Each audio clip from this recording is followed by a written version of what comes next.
குவிப்பு வழக்கில் குற்றவாளி என்ற தீர்ப்பை நிறுத்தி வைக்க கோரி முன்னாள் அமைச்சர் பொன்முடி தொடர்ந்த மேல்முறையீடு மனு வரும் 11ஆம் தேதி விசாரணைக்கு வருகிறது. இதன் கூடுதல் விவரங்களை செய்தியாளர் வெங்கடேசன் வழங்க கேட்கலாம். வணக்கம் வெங்கடேசன், இந்த வழக்கின் கூடுதல் விவரங்களை பதிவு செய்யுங்கள். வணக்கம். உயர்கல்வித்துறை அமைச்சராக இருந்தபோது கடந்த 2006-2011 ஆண்டுகளில் வருமானத்துக்கு அதிகமாக 1,75,00,000 ரூபாய் அளவுக்கு சொத்துக்களை சேர்த்ததாக முன்னாள் அமைச்சர் பொன்முடி, அவருடைய மனைவி விசாலாட்சி ஆகியோருக்கு எதிராக லஞ்ச ஒழிப்புத்துறை 2011 ஆண்டு வழக்கு பதிவு செய்தது. இந்த வழக்கை விழுப்புரம் சிறப்பு நீதிமன்றம் விசாரித்தாலும் அவர்களை விடுதலை செய்து 2016 ஆண்டு தீர்ப்பளித்தது. இந்த தீர்ப்பை எதிர்த்து லஞ்ச ஒழிப்புத்துறை தாக்கல் செய்த மேல்முறையீடு மனுவை விசாரித்து சென்னை உயர்நீதிமன்றம் இருவரையும் விடுதலை செய்து அந்த தீர்ப்பை ரத்து செய்து அவர்களை குற்றவாளி என கடந்த டிசம்பர் 19 தீர்ப்பளித்து தலா 3 ஆண்டுகள் சிறை தண்டனை வழங்கியது.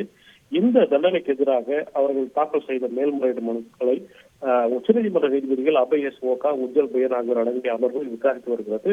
கடந்த 29ஆம் தேதி நடைபெற்ற விசாரணையின் போது இந்த தண்டனை தீர்ப்பை குறிப்பாக அவர் குற்றவாளி என தீர்மானிக்கப்பட்டதை நிறுத்தி வைக்க வேண்டும் என்ற ஒரு விஷயத்தை முன்வைத்தார்கள்.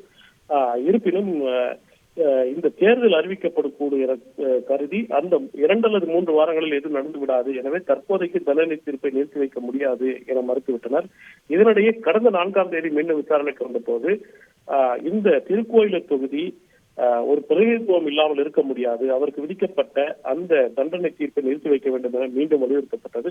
இதை பதிவு செய்து கொண்ட உச்சநீதிமன்றம் மார்ச் 18ஆம் தேதி தள்ளி வைத்திருந்த நிலையில் திருக்கோயிலூர் சட்டப்பேரவை தொகுதி காலியானதாக சட்டப்பேரவை செயலகம் அறிவித்தது.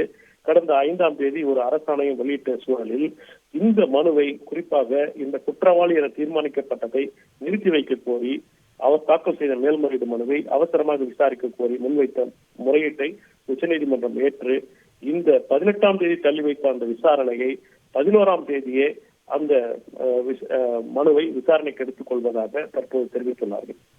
உங்களுக்கு நன்றி வெங்கடேசன். செய்திகளை உடனுக்குடன் தெரிந்து கொள்ள உடனே சப்ஸ்கிரைப் பண்ணுங்க.